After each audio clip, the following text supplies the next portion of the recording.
Alternative Learning System ALS sa Jose Panganiban National High School ay naglalayon na mabigyan ng pagkakataon ang mga out-of-school youth and adult na muling makapagpatuloy sa kanilang pag-aaral.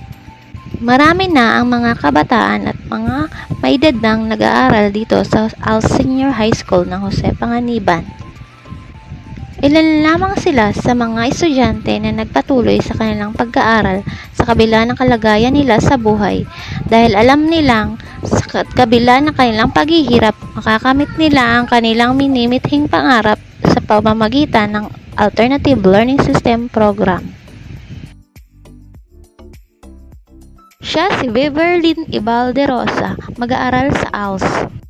Bilang isang mag-aaral, gusto kong ipabatid sa katulad kong mga gustong mag-aral na huwag silang mawawala ng pag-asa. Anumang pagsubok ang dumating sa ating buhay, patuloy lang tayong lumaban. Basta lagi lang tayong magdasal, manalig sa Diyos. Kaya nating harapin ang anumang problemang dumaan sa buhay. Basta laban lang at huwag mapapagod.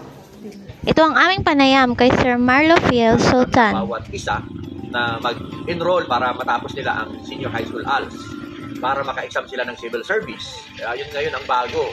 Para makapagtrabaho na sila sa gobyerno, para mag-business na sila, para magkuha na sila ng techbook, para mag-college na sila. Bali yun ang 4 na exits pakatapos ng senior high school. Kung meron kayong iba pang tanong, pwede kayong pumunta sa opisina.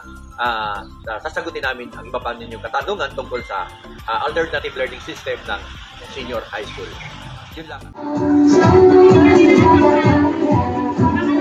Loudly Vegas 25